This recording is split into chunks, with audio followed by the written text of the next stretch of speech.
Komisioni i Etikës në Kuvend vendosi të përjashtoj për 15 ditë nga punimet parlamentare kryetarin e grupit të Partisë Demokratike Gazvend Bardhi, masa disiplinore erdhi pas tensioneve të ashpra dhe fjalëve fyese të përdorura ndaj kryetarit Kuvendit Niko Peleshi gjatë seancës plenare të 16 tetorit. Në kërkesën e paraqitur nga 14 deputet të grupit socialist, thuaj se sjellja e Bardhit ka cënuar rënd figurën e institucionet dhe rregulloren e Kuvendit. Mes firmotarëve për përjashtim ishte edhe deputetja e Roskovecit, Zeshineca Ushi. Mazhoranca kërkoi fillimisht përjashtimin për 1 muaj, por në përfundim, Komisioni i Etikës vendosi të përgjysmojë masën duke kufizuar në 15 ditë. Ky vendim, sipas përfaqësuesve të opozitës, është një mënyrë për të mbyllur zërin kritik ndaj qeverisë.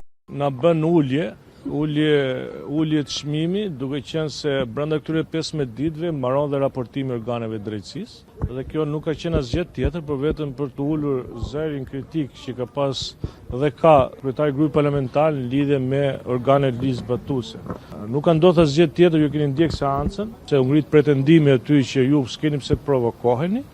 Jo, ne nuk kemi rënë pre provokimet kryetarit grupit parlamentar të tyre zotit Roland Balla, asnjëherë, pa çka se fillojmë atë gjuhë denigruese dhe ju keni parë fjalimet e tij çdo 10 minuta se çfarë mendimi ka dhe çfarë ka hedhur vreri ndaj opozitës, por ne kemi pas përshkelje të rregullores nga vendimarrja e kryetarit parlamentit zotit Niko Meleshi. Përjashtimi i Bardhit vjen në një periudhë tensionesh të rritura mes mazhorancës dhe opozitës, me debate të shpeshta në sallën e Kuvendit, të cilat shpeshherë kanë degeneruar në fyerje dhe ndërprerje të seancës plenare.